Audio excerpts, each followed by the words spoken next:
Na manhã serena de um domingo, o que parecia ser apenas mais um dia comum em Paris se transformou em um episódio digno dos filmes mais ousados de assalto da história.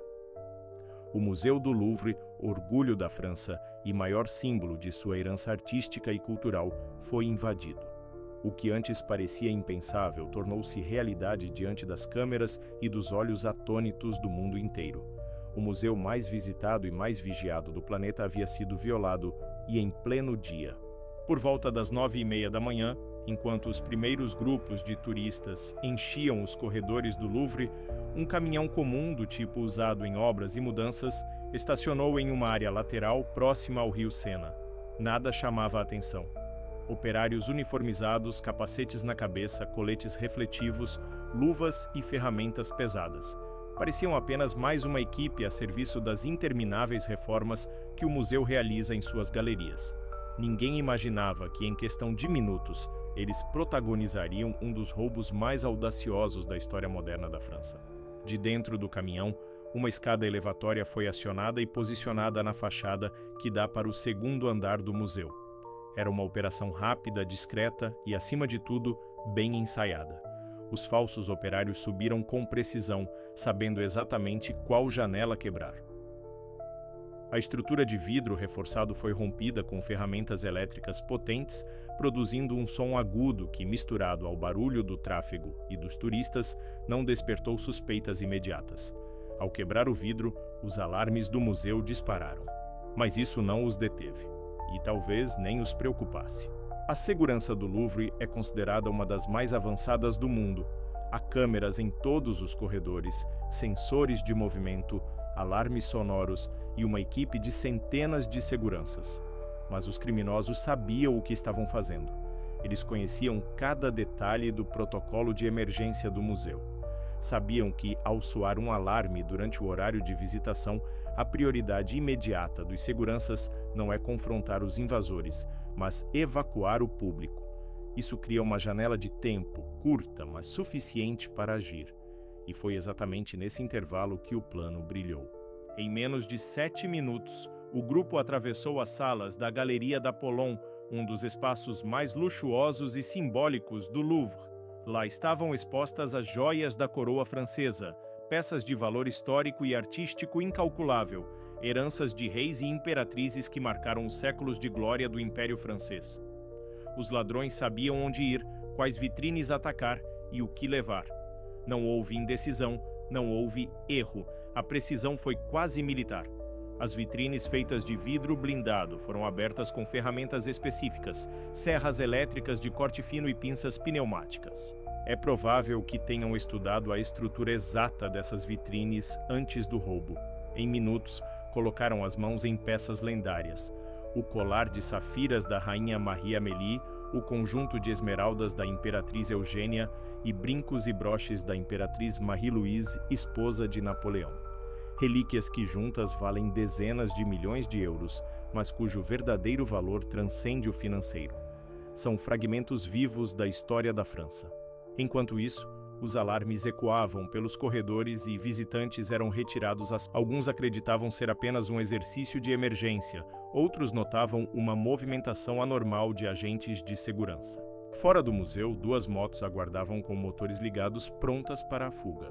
Quando o grupo desceu pela escada elevatória, cada um com uma mochila nas costas, não houve troca de tiros nem gritos. Apenas um silêncio controlado, quase frio.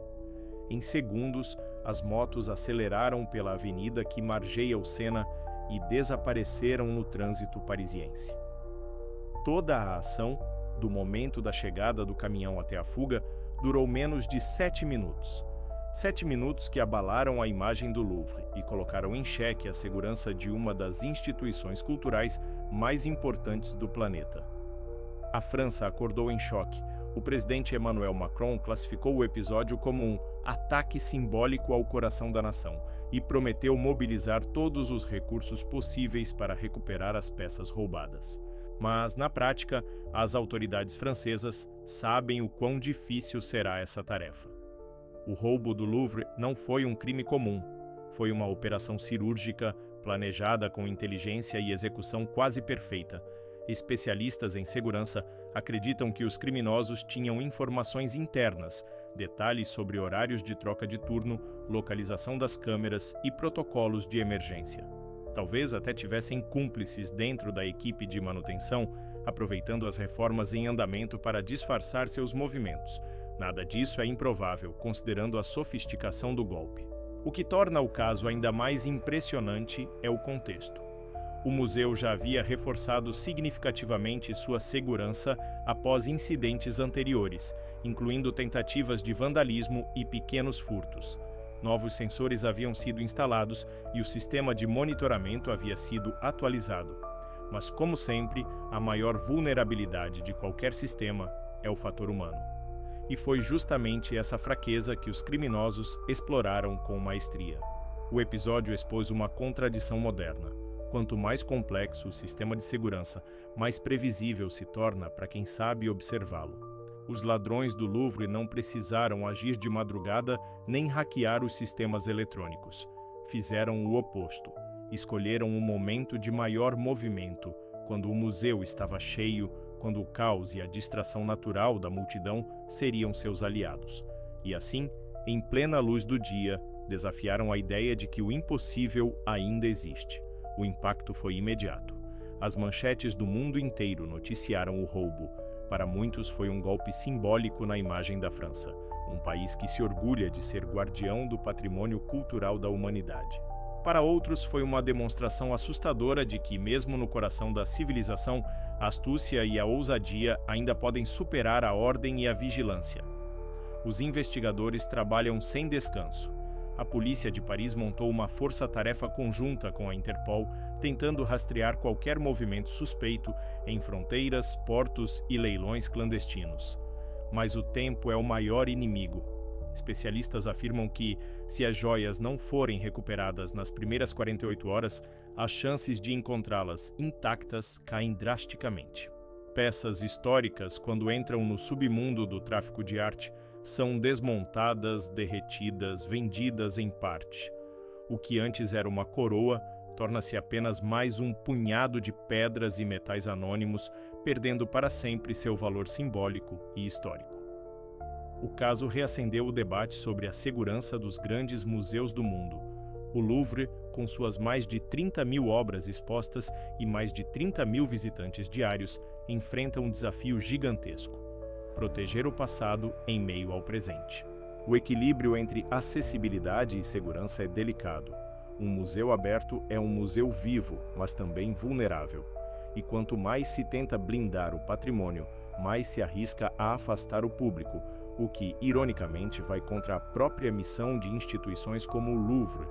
Agora, a França vive uma mistura de indignação e melancolia. Não é apenas o roubo de joias, é a sensação de perda de algo maior. Um símbolo de sua história, de sua monarquia, de sua herança cultural, foi arrancado de seu coração. E embora as autoridades prometam que as peças serão encontradas, a verdade é que em crimes desse tipo, o rastro costuma se apagar rapidamente. Entre os parisienses, o episódio virou tema de conversas em cafés, jornais e emissoras de TV. Uns falam em falha interna, outros em genialidade criminosa. Há quem diga que o crime foi tão bem executado que não pode ter sido obra de um grupo comum. Talvez ex-militares, talvez especialistas em arte, talvez até uma rede internacional de contrabandistas. O fato é que o mundo inteiro agora olha para o Louvre com outros olhos. Não mais como um museu intocável, mas como o palco de uma das maiores humilhações da história recente da França. O Louvre continua de pé, ferido, mas não derrotado. E a França, com sua alma artística e resiliente, promete se reerguer, como sempre fez. Se você chegou até aqui, inscreva-se no canal e ative o sino das notificações. Assim você acompanha comigo cada novo mistério, cada novo acontecimento que mexe com o mundo, porque no fim das contas, a história nunca dorme. E o impossível, às vezes, acontece diante de nossos olhos.